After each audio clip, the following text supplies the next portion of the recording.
Is there a place where there are companies that, because so much of our modern world is based in money, and if we can find a way to give the business to the people who are not using mercury and take it away from the people who are using mercury, that gives us a chance to vote with our dollar and support places that aren't using mercury in whatever, whatever products, et cetera, Is there a resource to find out where all that is happening? Is there a way to tell, how to support places that aren't using mercury and et cetera, et cetera? It's a very good question, very hard question. I've never been asked that question before. I guess we're trying to become that resource, because there are a lot of different options. Like, there's a whole movement to go fluorescent, the whole compact fluorescent light bulbs. These are being manufactured all over the place, and we want to push for LEDs. So I think that's where everything's going in the future, is to LED, and I think it's just a matter of time. But right now, there's really not that many resources as far as who to support to kind of phase out the mercury products. We do know that every product that does contain mercury, there is an alternate option. Sure. It just costs a lot of money. So LEDs happen to be more expensive than fluorescent light tubes. We can filter the mercury coming off of the coal-fired power plants, but it's a lot of money. It's millions, if not billions. I don't know if it's billions, but silver fillings, there's alternates. Obviously, there's composites, there's gold. So it pretty much comes down to money. Mercury is a very cheap component in a lot of products. Thimerosal is by far the cheapest.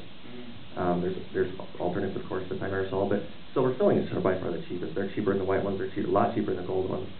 For some light tubes are cheaper than the LEDs, so it's just unfortunate that mercury is so available that the price is so low. We wish that the prices were higher, so the demand for them would be less. But we would like to become that resource, and that's what we're trying to do with this film, is give people the information so they can kind of help us build this kind of resources of people and networking and so forth, kind of crowd sourcing, so we can give more information and try to make the change that really needs to happen fast. So.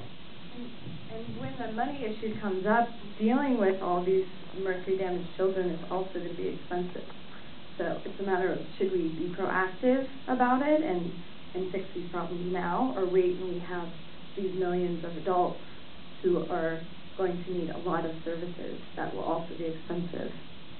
And that's happening right now. A lot of these children who were, from our perspective, severely damaged in the 90s, these are the children who are now coming of age to 18, 19, 20, where we don't have the resources. This is like a big freight train coming at us. We don't have the resources for all these children with autism, or adults with autism now, because they're going to need, a lot of them, depending on the severity, might need special homes, and there's a lot of financial, it's just about 10 freight trains coming our way, as far as not only we still got the problem happening, probably worse than ever, but these children who were in their homes are now coming out to society, and whether they're going to need to be in special homes or if they're actually going to be out in society, we don't have the resources aren't there, and that's just kind of come to light now. So when you mentioned at the end contacting the politicians and engaging governmentally, which is definitely a potential solution, although maddeningly and frustrating, particularly after watching this film, because there are places like the CDC that are just like, what the heck? But if we are to write our representatives, write our Congress people, are we talking about subsidies for companies that are not using mercury to bring the cost of that down for the consumer? Are we talking about medical, really upping support of medical testing and the building the evidence against having mercury in things and that sort of thing? Is there a specific avenue of attack that you might recommend, or is it just damn it, let people know that you care, and they're the ones who perhaps have to figure it out? Yeah, that's tough, because you've seen Congressman Dan Burton, who's very, a very big fan of this film for obvious reasons. He studied this, and he pushed these congressional hearings, and he was the chairman of Government Oversight and Review Committee, and for 4 years he pushed and pushed and pushed, brought all these specialists in, and really accomplished very little when you think about it.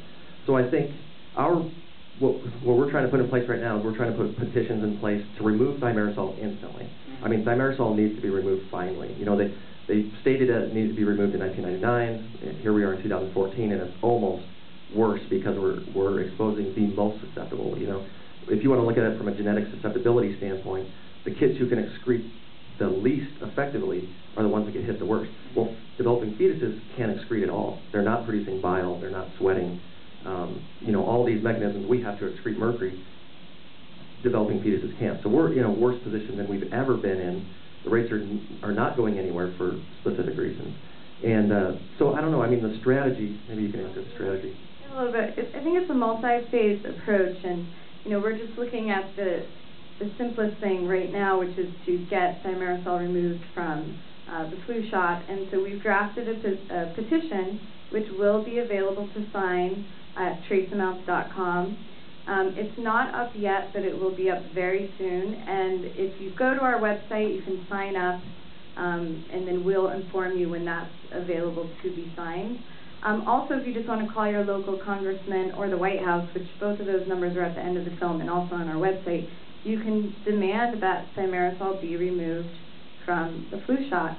And that's the first phase. And then it's kind of like we can't conquer everything all at once. So we're just trying to do it in this organized, multi-step way. All right, I'm going to stop hogging the Q&A. Questions here? Go ahead. I have a couple. One is there a possibility of exposing this film further? Because I think the education of people really is going to make a difference in the businesses making money off of this stuff. Second of all, on your website, do you have any information on the things to detox mercury from your body? The two questions, just so everyone can hear them here. One is there more exposure coming for the film and awareness and education of the public? And two, is there information on your website about things that can detoxify you from mercury?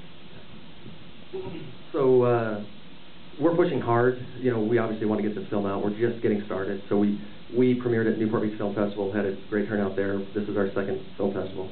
But at the same time, we're developing our business plan and trying to reach out to investors to come in and help launch this theatrically. We'd love to, you know, we don't really want to just sell it off to a distributor. There's a lot of people out there that are going to want to kind of bury this film. So we want to try to maintain full control and really have the cause tied to the release, so we can really make sure we push for everyone to see this film. We feel like everyone needs to see this film for obvious reasons. For informed consent, first of all, so they can protect their children and family. But also, this is a very historical study. You know, people need to understand what's happened here. There's a lot of questions. People don't understand why there's this huge, drastic increase in autism. So we're pushing really hard right now to try to get a theatrical release. And second part of the question, you know, we don't go into that much for liability reasons. I'm really scared. Even the treatments I did to try to recover myself, I'm very scared to tell people what those were because they can be quite dangerous if they're not done right. In fact, on Friday we had Dr. Andrew Cutler, who he's the one that wrote the book. He got me in contact with a practitioner that knew his protocol to treat this safely. And he was great to have here on Friday because he answered a lot of people's questions directly. But, you know, there's a lot of dangerous ways. If you try to get the mercury out of your body too fast, get it out of your brain too fast, you're going to mobilize it. And then it's going to redistribute and can cause damage in further areas of the brain. So you want to be very, very careful. I'm very hesitant. And in the recovery section, we didn't really tell you much about how these kids are recovering because I'm scared to do that. Because there are, you know, with any type of issue like this, there's going to be people taking advantage of the system, quacks if you want to call it, who are going to be out to make money trying to recover these kids, and they're going to do it dangerously. So I really hesitate to promote certain treatments, even though I know a lot in that realm, and I'd be happy to speak to you individually, but you know, I'm really careful from, it's very dangerous. It can be very dangerous to do this treatment. And that's what scares me too. If we can launch this and people understand, oh my God, my child may have been, you know, damaged to some degree by mercury. We do not have the resources out there right now for million plus kids to come in and get these type of treatments. The resources aren't out there. You know, Western medicine doesn't believe in this. They don't know anything about this. They only know acute mercury poisoning and not chronic, and this is chronic mercury poisoning. But there are Dan doctors Defeat Autism Now, and you could Google those types of doctors. It's probably best to do it with a physician, and then Andrew Cutler does sell a book, and so you could reference that material.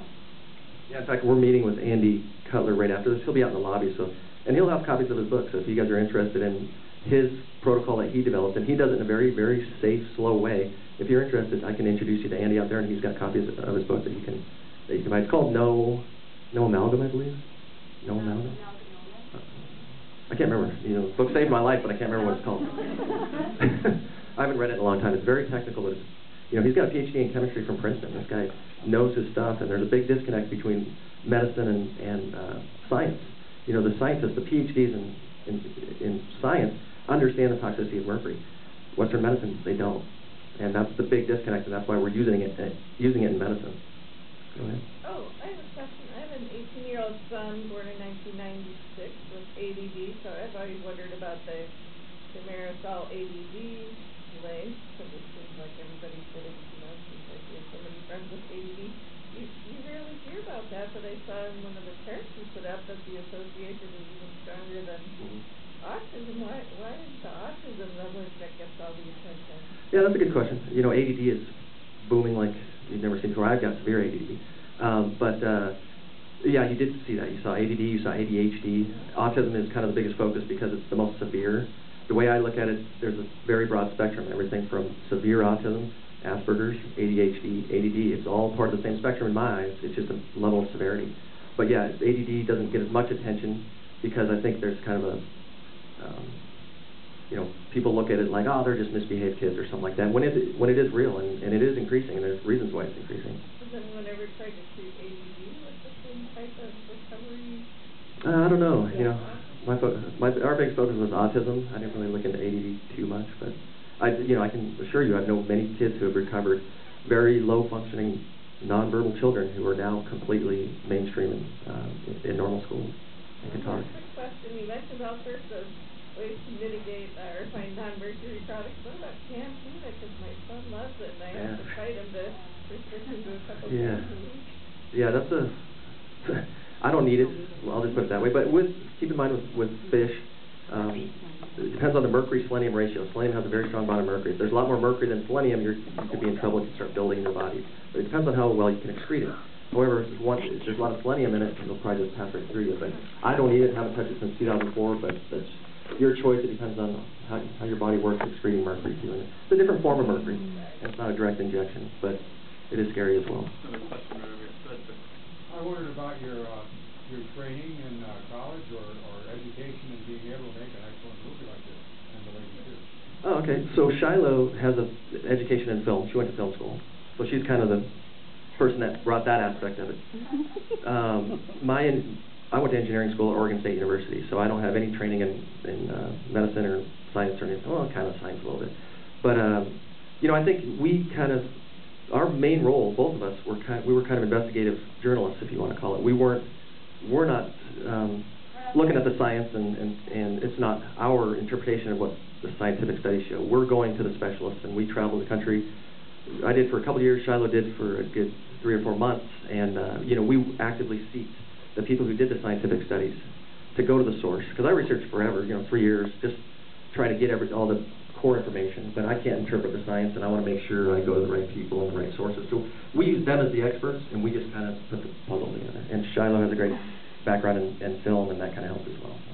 Yeah, exactly. I mean, we just built the story out of the facts and the truth and the parents and everyone else that we interviewed. So we're kind of like piecing together an article that's similar to a film.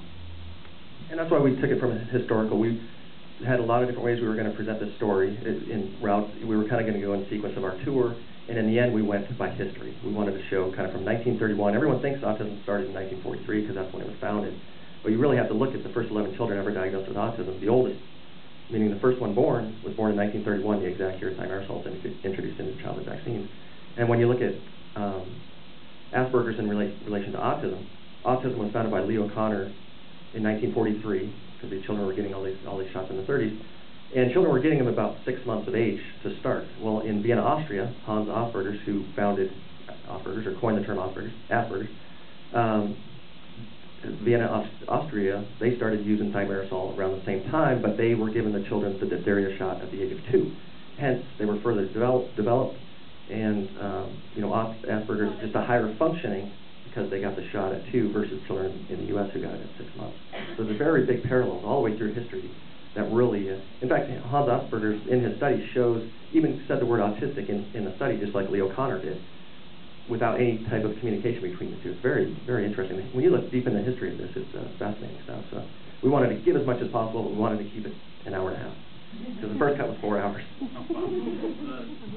Yes, sir. Right. I'm glad you included the clip from the rally with Jenny McCarthy and Jim Carrey. Just kind of curious, since that time, 130,000 Americans have developed vaccine-treatable or vaccine-preventable diseases. 1,300 have died from vaccine-preventable diseases, mostly because of empirically, provably false claims like you made in your movie. And I just wonder what you would say to the families of those people. Name a false claim. Well, what's it called? The entire section on the Simpson Woods thing, the secretive meeting behind closed doors with a panel of people, that was a peer review for a journal publication. That's what they do. To me, it looks like this conspiracy and it's complete bullshit. Okay. Can I speak for a moment? Well, this isn't a debate. We can talk offline, but... No, I know that you won't debate it because you distorted facts. No, we didn't. We used exact quotes out of the transcript. Yeah, you can take, facts. Can I say, I want to speak to that for a moment. As a mom of 2 boys with autism who had vaccine injury and one was ended up hospitalized, I want to thank you from the bottom of my heart for putting this movie together. Because I live that world every day. I have a 12-year-old that still has to have a one-on-one aid.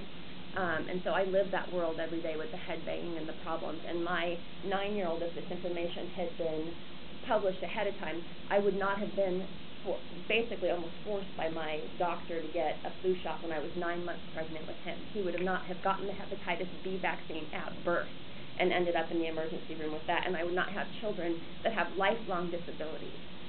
So I appreciate you so much. And my daughter, by the way, who is 7, totally typically developing, has not had one vaccine yet. I was at that Green R vaccine rally and have spoken on TV and all over about this, but I appreciate you so much putting it all together, because as a parent, we're exhausted just living the life every day, and we can't make a difference like you're going to with your film. So thank you so much. Thank you. And I do want to say one thing. I'm scared. I'm very scared of what the repercussions could be of this film as well. I'm very scared of infectious disease. I in no way want infectious disease to come back. That's why we're not focused on vaccines. We're focused on something that has nothing to do with the efficacy of the vaccine. Has the same effect. I don't think so. I don't think this comes across anti-vaccine, and that's, I actually made very strategic changes to address that issue and really focus that this isn't about the vaccines. This is about something that is only in there for profitability reasons. So. Go ahead.